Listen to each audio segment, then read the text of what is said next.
Ahojte, kozorozci. Ja vás všetkých zdravím. Pozrieme sa vám na týždenný horoskop od 26 do 1. februára, ale ešte predtým si dáme tuto nejaký odkaz pre vaše znamenie.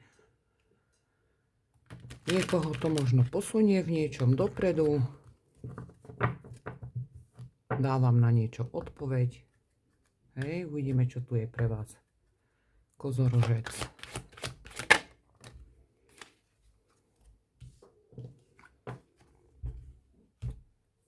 Kozorožec, spomalte. Nechcete vedieť hneď koniec príbehu. Potom nemôžete prežiť každú jednu stránku. Nič teraz neuspiechajte. Máte tu časovú stopu týždeň až mesiac a niečo dôležité bude pre vás, alebo sa môže odohrať v lete. Kozorozci, vy môžete byť strašne netrpezliví ohľadom niečoho, hej? Buď čakáte nejakú odpoveď, nejaké výsledky a vy to chcete hneď okamžite. Potom sa cítite frustrovaní, podráždení, že veci nejdú podľa vašich predstav, podľa vašich očakávaní. Zrejme. Môžete sa cítiť byť pod tlakom, neistotu, hej? Chceli by ste všetko čo najrýchlejšie vyriešiť, aby ste konečne našli nejaký, ja neviem, váš kľud, ktorý vám chýba dlhšiu dobu.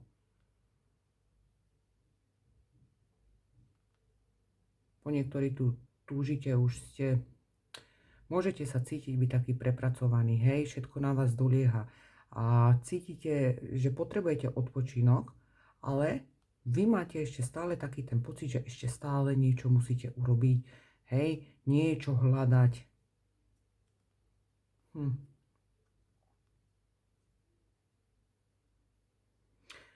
Kozorozci, takto. Ak máte momentálne po niektorý problém vo vzťahu a snažíte sa ten problém vyriešiť silou, mocou nejako, alebo čakáte na nejakú odpoveď netrpezlivo, tak vlastne táto karta vám hovorí o tom, aby ste veci nechali plynúť, hej? Aby ste na to netlačili.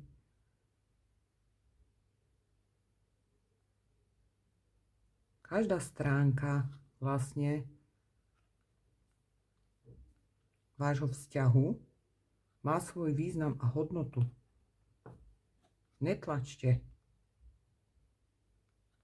Veci sa vyvinú tak, ako majú. A tým, že vy na to budete neustále tlačiť, viacej budete dávať seba do takého stresu, znervozňovať a nakoniec ešte potom odpoveď, výsledok by potom nebol podľa vašich očakávaní, lebo ste na to enormne tlačili, vyvíjali tlak. Pozrite sa na toho anjela tuto. On znázorňuje vlastne takú trpezlivosť, múdrosť a radosť z procesu. Hej? Jednoducho máte veci nechať plynúť tak, ako majú. Všetko má svoj čas.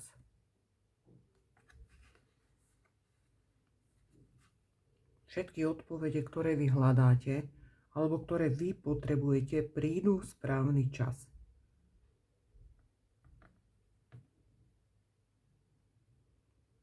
Máte si uvedomiť, že každá cesta je dôležitá, takisto ako cieľ.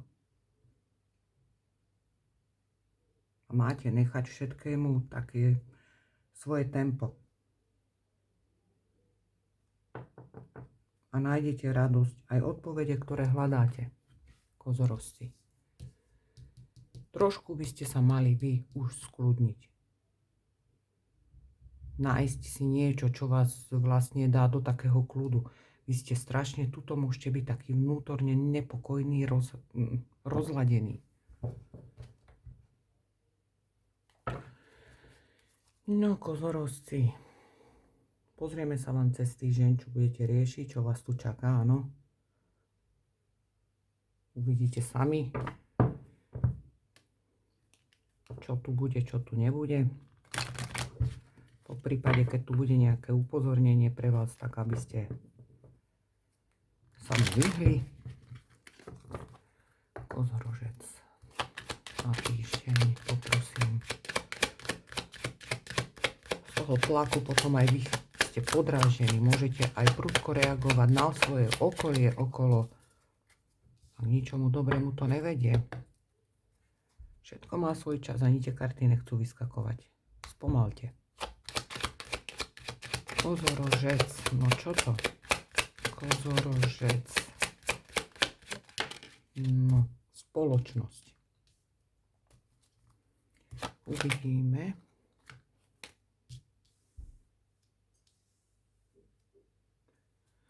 Môže byť, že niekoho čaká v tomto týždni, že idete niečo pre seba urobiť. Áno, konečne, po niektorí našli ste si na seba čas. Máte tú cestu príklad do kúpeľov, hej? Prospeje vám to. Niekoho tu čaká ale aj návšteva lekára. Možno, že čakáte na nejaké výsledky. Áno, že ste už boli u lekára, výsledky prídu dobre. Nebojte sa.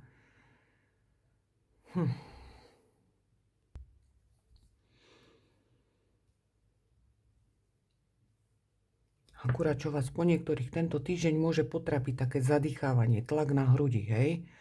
Oblasť plúc.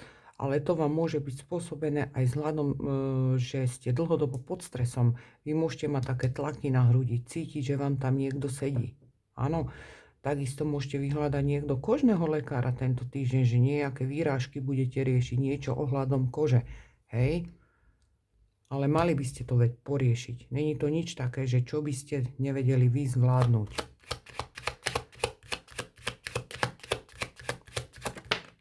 Jednoducho, ale mali by ste proste brať ohľady na svoje zdravie, lebo vám tu môže kolísať nálada.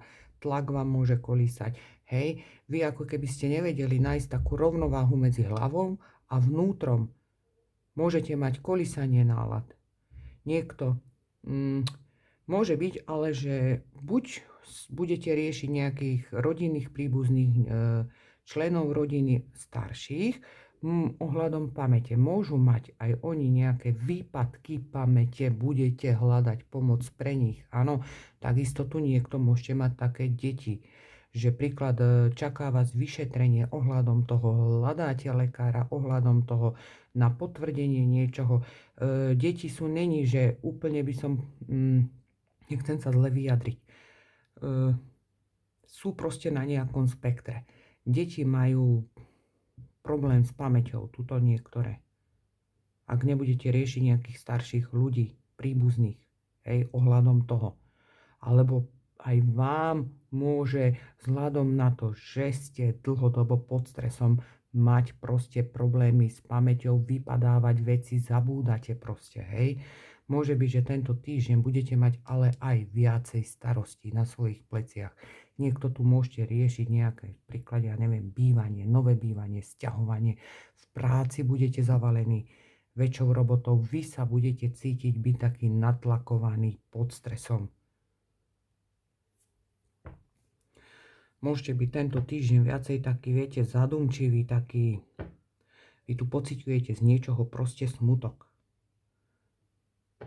Ste dosť zamyslení stále. To vám spôsobuje takú podráždenosť.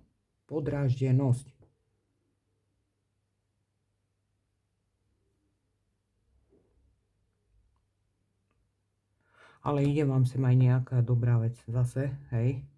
Dopočujete sa tu aj nejakú takú správu, ktorá vás poteší. Či už to bude nejaký telefonát. Môžete obdržať aj pozvanie niekam do spoločnosti. Či už sa týka to nejakej oslavy, alebo niekam si proste posedieť. Áno, niečo vás tu aj príjemne tak zahreje. Môže byť, že ste tu dlhšiu dobu aj nad niečím išli, hej? Snažili ste sa o niečo a veci sa vám začnú hýbať proste. Dopočujete sa príklad nejakú dobrú správu ohľadom tej veci, že sa vám príklad veci začali hýbať. Po niektorí tuto Môžete sa ale aj zamýšľať vlastne nad novým spôsobom života. Hej? A dobre robíte. Príklad mali ste nejaký doterajší život. Hej? Ten vám už prestal vyhovovať, alebo niečo tam nebolo dobré a vy sa tuto rozhodnete ísť proste novou životnou cestou a spravíte dobre. Možno ste ešte nevedeli, učinite také kroky, hej, ale posuniete sa a posuniete sa správnym smerom.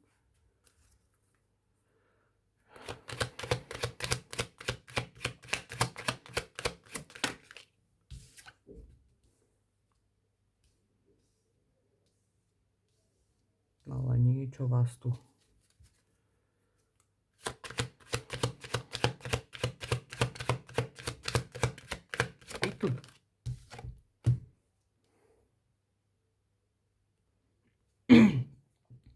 Vy tu máte proste nejakú neistotu. Máte tu nejaký problém. Lenže pri riešení toho problému u vás je zapotreby si nechať chladnú hlavu. Je tu niečo, čo sa nevyrieši, že hneď, áno, takto. Že si lusknete prstom, lebo to vy chcete. To je presne o tomto. Spomal. Nechci hneď vedieť koniec príbehu. Áno? Niečo proste má svoj čas. Niečo musí dozrieť. Má to svoj postup. Nejako to neurýchliš, keď budeš na tom tlačiť. Ubližuješ iba sebe. S tým, že sa dostávaš potom do takej stresovej situácie. Môže byť, že niekto aj túto po pracovnej stránke bojujete o niečo.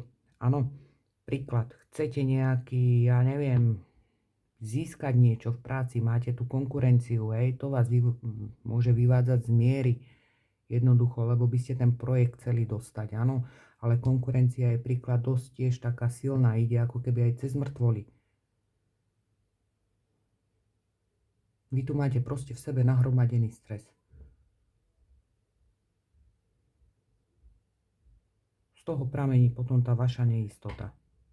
Takisto, ale keď niekam budete tento týždeň cestovať, jednoducho si dajte na čas. Áno, radšej vyrastie niekam skôr, aby príklad ste sa nedostali do zápchy, potom by ste rýchlo chceli sa tam dostať. Áno, zase by ste sa dostali do stresu, ak vás tu čaká niekam nejaká cesta.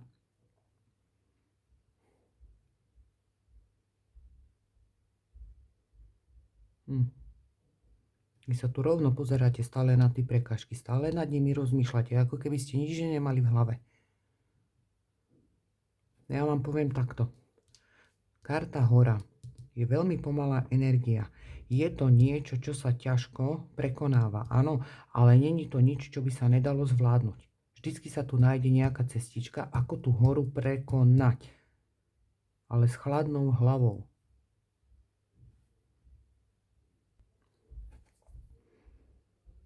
Nerobte nič na silu. Vám príde úľava. Vy tú prekážku prekonáte. Ale jednoducho všetko má svoj čas. Vy znovu pocítite taký pokoj, takú harmóniu, áno? Čo vám tuto chýba? Jednoducho zachovajte kľud, netlačte na veci. Na riešenie tejto prekážky treba si zachovať chladnú hlavu a vy tu pocítite znovu úľavu. Aj keď to nebude hneď tento týždeň, lebo hora vždycky preťahuje ten čas, áno, ale na konci bude úľava. Zbytočne sa vysilujete, zbytočne dávate zo seba energiu. Niektorí ste tu úplne bez energie a stále idete.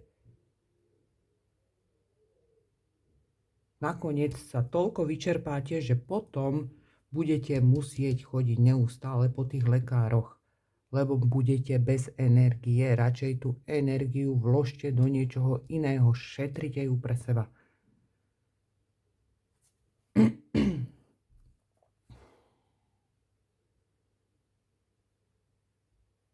Vy sa dopracujete tam, kam chcete. Len treba vydržať, kozorozci. OK? Na spodu balíčku máte kyticu. To je tiež pozitívna karta. Netlačte na veci. No uvidíte, komu čo to má povedať tento týždeň. Pre koho tento odkaz je, usúdite sami. Ale spomalte, OK? Kozorožci. Ja vám držím palce, aby ste tento týždeň čo najlepšie teda zvládli. Zachovali si pokoj a kľud a držte sa.